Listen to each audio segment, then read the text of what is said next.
The music pulsed through the hall, blending with the laughter and the clinking of glasses.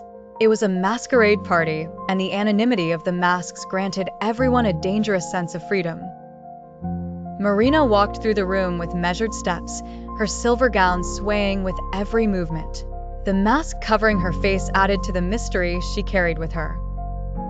From afar, she felt a gaze fixed on her. He was there, standing still, an imposing figure with a golden mask that concealed nearly his entire face. The black suit and the cape draped over his shoulders gave him an air of power that was impossible to ignore. Marina averted her eyes, but it was too late. He was already approaching. When he stopped in front of her, he said nothing. He simply extended his hand, palm open, waiting for her to accept.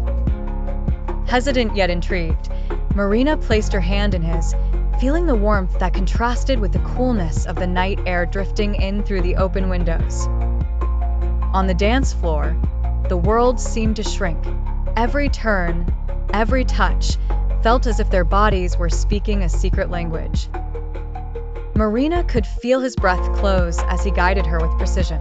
"You seem like someone who keeps secrets," he whispered, his voice low and smooth. "Maybe," she replied with a hint of challenge. He smiled under the mask, his eyes locked on hers, and for a moment, Marina felt the rest of the hall fade away. The music shifted to something slower, and he pulled her closer, their bodies almost touching entirely. When the music ended, he led her to a secluded balcony. The cool night breeze brushed against Marina's exposed skin, but it was his presence that made her heart race. "And now," she asked, a faint smile on her lips. "Now, we just remember how unique this night was." He leaned in, his lips so close that she could feel the promise of a kiss, but it never came. Instead, he slowly pulled back, as if savoring the tension between them. "Perhaps we'll meet again," he said before disappearing into the shadows. Marina remained there, alone, gazing at the starry night.